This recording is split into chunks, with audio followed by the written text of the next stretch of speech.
है तो कोई पानी भरने के लिए पात्र चाहिए, और वो भी पात्र खाली होना चाहिए, उसमें पहले से कुछ भरा नहीं होना चाहिए।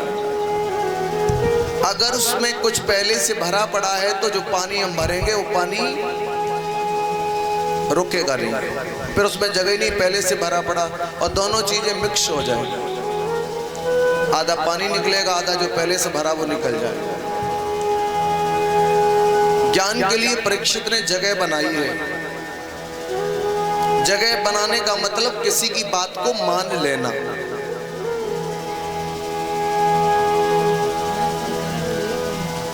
परीक्षित महाराज एक एक बात सुन के अपने जीवन में उतार के अपने कल्याण के लिए बैठे हैं। और ऐसी कथा हुई परीक्षित सुखदेव जी की, रात दिन बंद नहीं हुई, बराबर चली।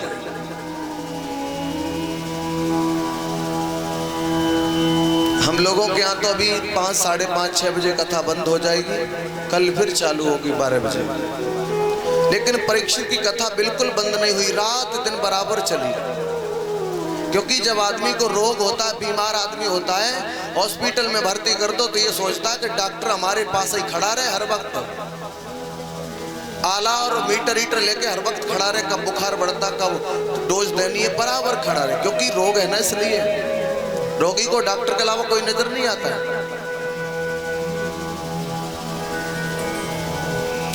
परीक्षित को अपना कल्याण करना था, रात दिन कथा सुनी। और आजकल तो मामला उल्टा हो गया। आजकल तो मामला हो गया कि लोग इस कथा और कार्यक्रम सिस्टम को लोगों ने लोकल बना रखा है। और आज की दुनिया में तो कथा वाले भी लोकल हो गए, सुनने वाले भी लोकल हो गए, परीक्षित भी लोकल हो गए। अब भाई जहां मामला लोकल होगा वह ओरिजिनल चीज कैसे हो सकती है? जैसे आप लोगों ने देखा होगा रामलीला वगैरह गांव में चलती है, मार्केट में होती है। रामलीला में आपने देखा होगा कि रामलीला में जो इंसान को पाठ दिया जाता है राम बनने का, अगर जिसने राम बनने का पाठ अगर अच्छा अदा किया तो डायरेक्टर दूसरे दिन उसे फिर राम बनाएगा, और अगर उसने राम का पाठ अच्छा अदा नहीं किया तो दूसरे दिन उसका पाठ छीन लिया जाएगा, तुम्हें कोई खलनायक का पाठ दिया जाएगा। ऐसे ही अगर हम मनुष्यता के काम करेंगे इस मृत्युलोक में तो दोबारा मुझे मनुष्य बनाने के लिए भगवान को मजबूर होना पड़ेगा, मुझे मनुष्य बनाया जाएगा। अगर हम मनुष्य के रास्ते पर नहीं चलेंगे तो दोबारा से ये मेरे मनुष्य का शरीर हमसे छीन लिया जाएगा, मुझे नहीं मिल सकता। मनुष्यता के काम करो, भला किसी का कर ना सको तो बुरा किसी का मत करना, पुष्प अगर किसी के लिए बन ना सको तो कांटे बन के मत रहना। जिस वृक्ष को हम जल नहीं दे सकते, जिस वृक्ष को हम सींच नहीं सकते हैं, उस वृक्ष को काटने का भी मुझे अधिकार नहीं है। प्यारे, हम लोग मनुष्य योनि में जिए हैं, और मनुष्य योनि में जीने के बाद हमें एकता का प्रतीक निभाना है, एकता का। लेकिन हमारे समाज में अखंडता फैली है, अखंडता, द्वेष भावना, ईर्षा फैली हुई है, द्वेष भावना, ईर्षा। एक गांव में भीषण आग लग गई, आग, और ऐसी आग लगी चारों तरफ से कि बीच में जिस समय आग इकट्ठी होगी तो पूरा गांव जल के खाक हो जाएगा। सारे लोग तो अपना अपना सामान लेके भाग गए, लेकिन एक लंगड़ा और एक अंधा मजबूर था। अंधे के आंखें नहीं थी जो भाग जाता, लंगड़े के पैर नहीं थे जो भाग जाता। सब लोग भाग गए मगर अंधा और लंगड़ा जलने के लिए आज उस आग में मजबूर है। कौन बचाएगा? और आग चारों तरफ से गांव में लगी है, और आग जैसे ही धीरे धीरे करके पूरे गांव को जला करके बीच में आ रही है। किसी प्रकार से तपन जब बढ़ी है तो तपन में ठंडक पाई, उसी साइड को बढ़ते गए। और जिस समय भगवान की कृपा से अंधे और लंगड़े इकट्ठे हो गए, अंधा और लंगड़ा इकट्ठा हो गया। उस लंगड़ा की आंखें ठीक थी और अंधे के पैर ठीक थे। ऐसी बुद्धि दी भगवान ने। उस लंगड़े ने अंधे से कहा, भैया इधर आ जाओ। अंधा बोला, साहब दिखाई नहीं देता। बोले, जिधर आवाज सुन रहे हो उधर ही चले आओ। अंधा बोला, हाँ भैया बताओ। आ गए। बोले, एक काम करो, तुम जमीन पे बैठ जाओ। तुम्हारी आंखें खराब हैं और तुम मुझे कंधे पर बिठा लो तो मेरी आंखें हो जाएंगी, और तुम्हारे पैर ठीक है तुम्हारे पैर हो जाएंगे मेरी आंखें, और हम जिधर मुड़ाएं उधर मुड़ जाना, दोनों लोग इस आग से बच जाओ। ऐसी भगवान ने बुद्धि दी। आज अंधा जमीन पे बैठ गया, लंगड़ा उसके कंधे पर बैठ गया, तो लंगड़ा की आंखें हो गई, अंधे के पैर हो गए। अब तो व्यवस्था पूरी बन गई। अब तो लंगड़ा जिधर स्टीयरिंग मुड़ा देता है वह संधा उधरी को चला जाता, दोनों आग से बच गए। ये कौन सी आग है? ये द्वेष भावना ईर्षा की आग हर घर में, हर समाज में, हर परिवार में लगी हुई है। इस द्वेष भावना की ईर्षा से बचना है तो कैसे बचना है? लंगड़ा क्या है? लंगड़ा बुढ़ापा है, अंधी जवानी है। हमारे नौजवान भाई जवानी के जोश में क्या नहीं क्या काम बिगाड़ जाते हैं और भरना बाप को पड़ता है। लंगड़ा कौन है? लंगड़ा बुढ़ापा है। समाज में उत्थान आपको करना है तो लंगड़ा कहाँ बैठा? ऊपर, अंधा के पैर थे नीचे। तो अंधी जवानी है, लंगड़ा बुढ़ापा है। जीवन में जब काम करना है तो ये पैर नौजवान के होने चाहिए और बुद्धि उस लंगड़े की होनी चाहिए, बुढ़ापे की बुद्धि होनी चाहिए, वयोवृद्ध की बुद्धि होनी चाहिए। तब तो आप समाज में उन्नति और उत्थान कर जाएंगे, अन्यथा मुश्किल पड़ेगा।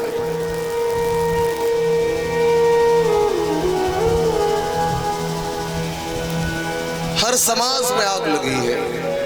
पहले डर रहता था कि पाकिस्तान में कब लड़ाई चालू हो जाए, तो दिल घबराता था हमारे फौजी भाई मारे जाएंगे। और अब सबसे बड़ा सवाल तो इस बात का है कि चूली वाली लड़ाई सवेरे भाई भौजाई कितने टाइम कौन झगड़ा चालू कर दे, ये कोई गारंटी नहीं है। कौन भौजाई किन ख्वाबों में शाम को सोई, किस बात को लेकर सुबह झगड़ जाए, कोई मालूम नहीं। प्यारे, इस संसार में हमें आपको ठोकर देने वाला कोई पैदा नहीं हुआ है। दुनिया में हमें आपको ठोकर देते हैं तो हमारे अपने ही देते हैं। धोखा दुनिया में देते हमें आपको हमारे अपने ही देते हैं। आपने देखा होगा रोड पे हम लोग चलते हैं तो जूते में कितने कंकड़ लग जाते हैं, और कंकड़ जूते में बाहर लगे नीचे हमारा कुछ नहीं बिगाड़ पाएंगे। जब कंकड़ जूते के अंदर बैठ जाता है तो मुझे चलने के लिए मजबूर करता है, मुझे मजबूर कर देता है। आज कौन दुख दे रहा? कंकड़ एक बाहर लगा, एक अंदर बैठा है, तो कंकड़ बाहर वाला दुख दे रहा कि अंदर वाला? अंदर वाला दुख दे रहा है। आपको सदा समाज में जीवन में जब दुख देगा तो आपका अपना देगा। आप लोगों ने देखा होगा राम को वनवास किसने दिया? घर वालों ने कि बाहर वालों ने? क्यों भाई? राम को वनवास देने वाला कोई बाहर का नहीं था। भक्त नरसी को ठुकराने वाला कोई बाहर का नहीं था। नरसी का बड़ा भाई विक्रम था। मीरा को ठुकराने वाला कोई पड़ोसी नहीं था, उसका पति था। ध्रुव को अपमानित करके पिता की गोद से फेंकने वाला कोई और नहीं था, उसकी मौसी थी, सौतेली माँ। प्रहलाद को मारने वाला कोई और नहीं था, उसका पिता था।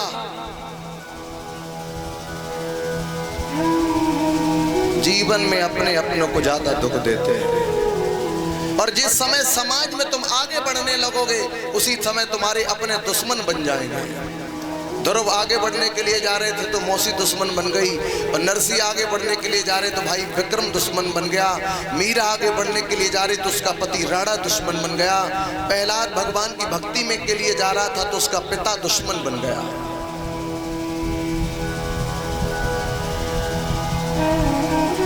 मनुष्य का शरीर लिया है, यहाँ जियो और जीने दो। परीक्षित जी में एक बात और इस व्यास मंच से कहना चाहूंगा, जिन कारणों से हम लोग आज समाज में बराबर पीछे होते जा रहे हैं,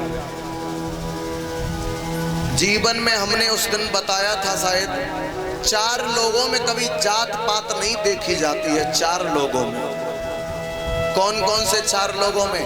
और जो इन लोगों में जात पात देखेगा वो कभी समाज में बढ़ नहीं सकता है। कौन कौन? एक शिक्षक, दूसरा चिकित्सक, तीसरा शासक, चौथा धर्मगुरु। शिक्षक स्कूल में हमें शिक्षा देने वाला चाहे जात का मेहतर क्यों ना हो, मुझे उससे शिक्षा बड़े लगन से लेनी चाहिए। और अगर हम जात पात देखेंगे, सरकारी स्कूल में मेहतर मास्टर आ गया तो हम जाएंगे? अगर हम भाई जात पात देखेंगे कि वो शूद्र है तो हम जाएंगे नहीं, तो हम शिक्षा ले पाएंगे? अंधेरे में ही डूबे रहेंगे। तो शिक्षक कभी जो हमें ज्ञान देता उसमें जात पात नहीं देखनी चाहिए। शिक्षा देने वाले चिकित्सक डॉक्टर, आपके चिकित्सा अस्पताल में कोई डॉक्टर मेहतर आ जाए तो क्या उसके हाथों से आप दवाई लेने नहीं जाओगे? और अगर जात पात करोगे, बीमारी बन गई है तो मरना पड़ेगा, क्योंकि आप जात पात निभा रहे हो, दवा ले नहीं रहे हो। तो शिक्षक, चिकित्सक, चौथा, तीसरा शासक, प्रधान, छोटा मोटा समझ लो। अगर प्रधान को आप जात पात देख करके बनाएंगे तो क्या उसके किए हुए विकास पे आप चलेंगे नहीं? क्या उसकी आई हुई सुविधा को आप पकड़ेंगे नहीं? चौथा, धर्मगुरु जो हमें ज्ञान देता है वही वाल्मीकि रामायण। वाल्मीकि कौन थे? वाल्मीकि कौन थे? मेहतर। उन्हीं वाल्मीकि रामायण हम लोग पकड़ रहे हैं, उन्हीं की चौपाई पढ़ रहे हैं। चौपाई पढ़ने में हम शूद्र नहीं हुए जा रहे हैं। उन वाल्मीकि रामायण की रास्ता पे चलने में हम शूद्र नहीं हुए जा रहे हैं। समाज में हमको भरता फैलाए फिर रहे हैं, तुम शूद्र हो, हम क्षत्रिय हैं, हम वैश्य हैं, हम फलाने शीन हैं। ये क्या है? समाज को गिराने का सिस्टम और अपने आप में मतभेद डालने का ये प्रोग्राम है। इन शूद्रों से कौन बचा? वो ये बता दे कि हम शूद्रों के यहां से खाने से बचे हैं। अपने स्वार्थ में इंसान हर चीज को खो देता है। हम लोगों ने होटल पे खाना खाया, होटल पे क्या किसी ब्राह्मण के बच्चे बर्तन धुल रहे हैं? जिसे तुम शूद्र मान रहे हो उन्हीं की संतान होटल पे बर्तन धुल रही है। वही चम्मच से मेहतर खाता मुंह में डालता, उसी चम्मच को तुम होटल पे जाके मुंह में डालते हो। अपने आप को कहते हो मैं बचा हूं। कैसे बचे हो? नर्सों यहाँ पर भंडारा होगा, बर्तन टेंट से आप लाते हो, उसी टेंट के बर्तन को मेहतर ले जाता है, उसी टेंट के बर्तन को मुसलमान ले जाता, बकरा मुर्गा बनाता है, और उसी को तुम नरसों लाओगे तब मठा के आलू बनाओगे, तब उसमें सूत्र और ये सब कुछ नहीं घुसा।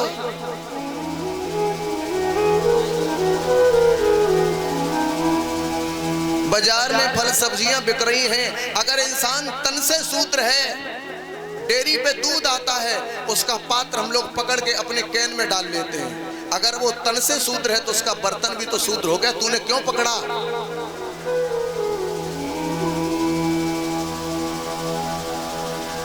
अगर वो तन से शूद्र है, भागवत में संयोग हमारे लोग करते हैं, जिन्हें हम लोग हरिजन मानते हैं, जिन्हें हम लोग शूद्र मानते हैं, क्या वो गेहूं हम लोग खाएंगे नहीं? क्या उनके पैसे को हम लोग पकड़ेंगे नहीं?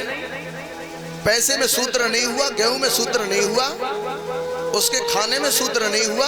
उसने तो गेहूं पकड़ के ही दिया, उसने ही खेत से काटा, उसने ही उसमें गट्ठे में टेसर में डाला, उसने ही निकाल के पैकेट में डाला, उसने ही तुम्हें दिया, तब शूद्र नहीं हुआ। प्यारे, ये द्वेष भावना, ईर्ष्या की, छोटे बड़े की सोच अपने हृदय से निकाल करके एकता का प्रतीक समाज में जाहिर करो। नेताओं को आप लोगों ने देखा होगा, जिस क्षेत्र में जो वोट ज्यादा होते उसी में टिकट देते हैं, और हम लोग कहते हैं नेता लड़ रहे हैं। नहीं नहीं प्यारे, दुकान पे लिखा रहता है जागो ग्राहक जागो। नेता खड़ा होता है, केवल लड़ती तो जनता है। नेता केवल टिकट लेके खड़ा होता है, लड़ती तो जनता है। कोई कह रहा मैं भाजपा में दूंगा, कोई कह रहा मैं सपा में दूंगा, कोई कह रहा मैं बसपा में दूंगा, आपस में लठियां चल जाती है। पर नेताओं को शपथ ग्रहण के दिन चाहे भले ही शूद्र मुख्यमंत्री बना हो, उस दिन सारे ब्राह्मण पंडित क्षत्रिय उसी बगल में बैठ के चाय पीने का प्रोग्राम होता है। उस चीज को आप समझ नहीं पाते हो। इसी मतभेद में आप अपने आप को कमजोर किए जा रहे हो। इंसान के शरीर की ताकत काम नहीं करती है, केवल ताकत करती है तो अंदर की ताकत से काम होता है हमेशा। कई एक आपने डाकू ऐसे देखे होंगे, देखने में बहुत छोटे हैं पर काम बहुत लंबा कर गए, और हमारा शरीर बिल्कुल भैंसा जैसा रखा, हम कुछ नहीं कर पा रहे। क्यों? हम अंदर से टूटे हुए हैं। इसीलिए मेरे अंदर से सांस नहीं है, वो छोटा जरूर उसके अंदर सांस है, इसलिए वो सब कुछ कर रहा है। मेरा शरीर बहुत ज्यादा पर मेरा सांस, मैं अंदर से कमजोर हूं। तो प्यारे, जिन्हें हम छोटा मानते हैं इन्हें अंदर से कमजोर करने की कोशिश मत करो। समाज में जीने का हक इन्हें भी दे दो। ये भगवान किसी एक के नहीं है, सबके भगवान। आज भागवत हम करा रहे तो भगवान हम लोगों के बीच में है। कल सूत्र भागवत बिठाएंगे तो हम भगवान को रोक सकते हैं? और आप लोग सूत्र मानते हो। और महाभारत के अंत में जिस समय अश्वमेध यज्ञ हुआ है, और अश्वमेध यज्ञ जिस समय हुआ है, जब तक वाल्मीकि सुपथ ने भोजन नहीं किया तब तक विजय का घंटा नहीं बजा। द्रौपदी के मन में गिलानी हो गई, उन्होंने हर पत्तल से भोजन उठा के इकट्ठा करवाया। द्रौपदी के मन में गिलानी हो गई कि तू सदा नीच का नीच ही रहेगा, घंटा फिर भी नहीं बजा। लोग हाथ जोड़ के पहुंचे, महाराज घंटा क्यों नहीं बजा? बोले घंटा नहीं बजा, द्रौपदी को पूछो। तो द्रौपदी को खोल के कहना पड़ा, महाराज हमने थोड़ा गलत सोच लिया था। बोले तुमने गलत सोच लिया तो घंटा नहीं, बड़े आदर से महाराज सुपथ को भोजन कराया, उस समय विजय का घंटा बजा। तुलसीदास जी ने रामचरितमानस में लिखा कि जात पात पूछे नहीं